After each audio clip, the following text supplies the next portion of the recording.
अस्सलाम वालेकुम dear students. आज के इस वीडियो में हम पढ़ेंगे what makes India federal country को हम कंटिन्यू करेंगे पार्ट टू में। यानी कि पार्ट फर्स्ट में हमने पढ़ा है कि मतलब किस तरह से कौन से ऐसे अरेंजमेंट्स है कि जिस तरह से मतलब इंडिया कौन से ऐसे अरेंजमेंट्स हैं, कौन से ऐसे फीचर्स हैं जिनसे इंडिया को एक फेडरल कंट्री बनाते हैं।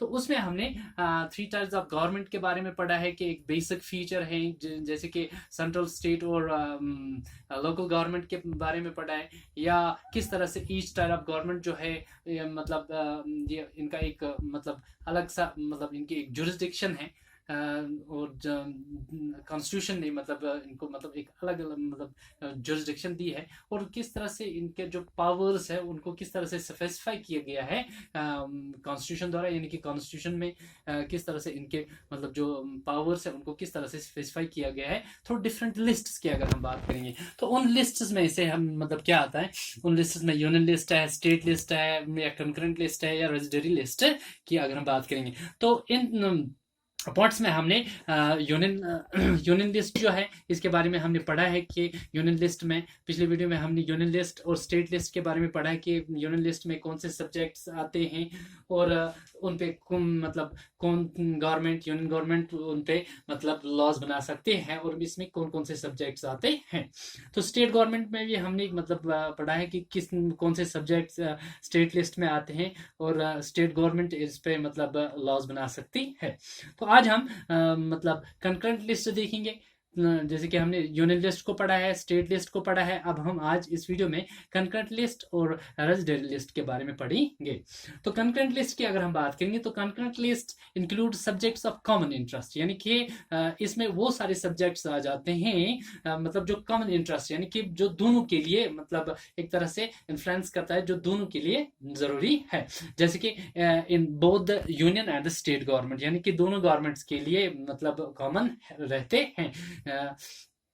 तो जैसे कि अगर हम एजुकेशन की बात करेंगे, या education, forest, trade union, marriage, adoption extra, या एजुकेशन की अगर हम बात करेंगे किस तरह से मतलब कॉमन है मतलब सेंट्रल गवर्नमेंट के लिए और स्टेट गवर्नमेंट के लिए। जैसे कि एजुकेशन की अगर हम बात करें, स्टेट बोर्ड्स भी होते हैं और सेंट्रल बोर्ड्स भी होते हैं और सेंट्रल यूनिवर्सिटीज भी होती हैं। तो ये एक कॉमन इंटरेस्ट है, कॉमन सब्जेक्ट्स इसमें कंकरेंट लिस्ट में मतलब डाले गए हैं।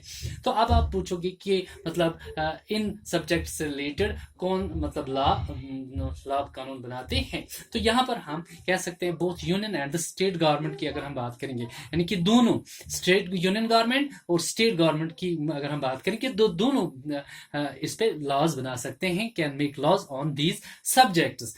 तो इन सब्जेक्ट से रिलेटेड जो मतलब लॉज बनाए जाते हैं वो दोनों union government as well as state government इस पे लॉज बना सकते हैं।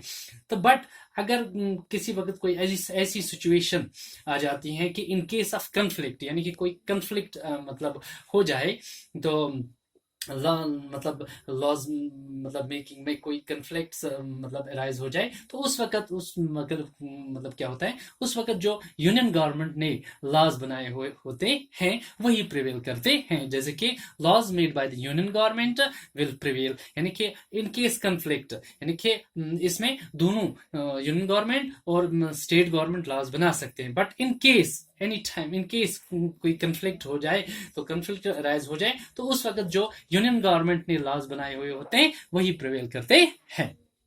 आई होप के कंकरेंट लिस्ट आपको समझ में आ गया होगा। अब हम रेजिडरी लिस्ट के बारे में कि रेजिडरी लिस्ट क्या है। तो रेजिडरी लिस्ट हम इसमें अक्सर मतलब बच्चे जो हैं कंफ्यूज हो जाते हैं। रेजिडरी लिस्ट की अगर हम बात करें तो रेजिडरी लिस्ट कंटेन्स दो subjects which do not fall in any of the list, यानी कि इसमें वो सारे सब्जेक्ट्स आ जाते हैं जो किसी भी लिस्ट में नहीं आते। जैसे कि कंकरेंट लिस्ट, स्टेट लिस्ट या यूनियन लिस्ट, इन सारी लिस्ट में नहीं आते हैं।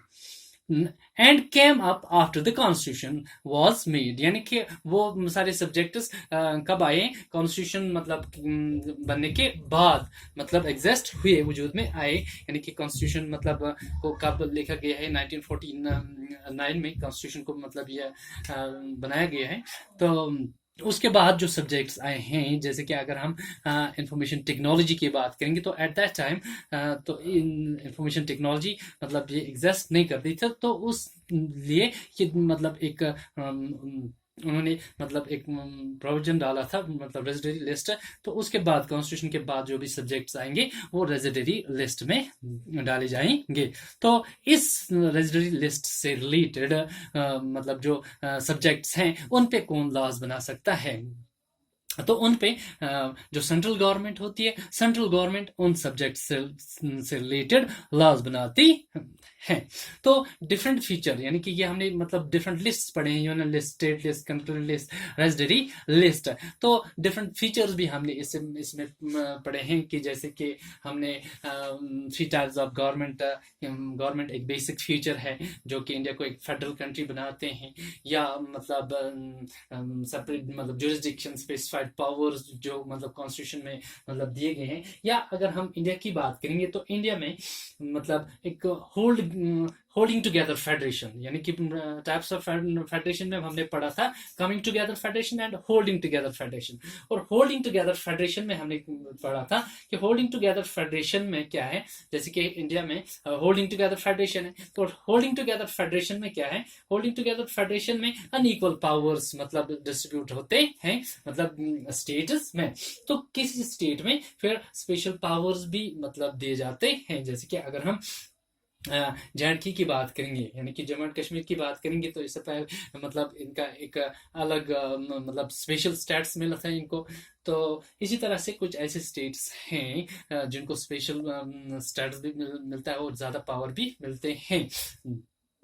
तो तीसरी चीज, अगर हम यूनियन टेरिटरीज की बात करेंगे, तो यूनियन टेरिटरीज की अगर हम बात करें तो फर्स्ट हम देखते हैं कि यूनियन टेरिटरीज क्या चीज है। यूनियन टेरिटरीज हम उन एरियाज, यानी कि those geographical areas which are to be smaller to be declared as states and can not be merged to other states, यानी कि एक मतलब एक स्मॉल जियोग्राफिकल एरियाज होते हैं जो कि मतलब स्टेट, जिनको स्टेट डिक्लेयर नहीं किया जा सकता, और उनको मतलब किसी और स्टेट में मर्ज भी नहीं किया जा सकते हैं, जो मतलब डिफरेंट मतलब बैरियर्स की अगर हम बात करेंगे, जियोग्राफिकल बैरियर्स या डिफरेंट कल्चर्स की अगर हम बात करेंगे।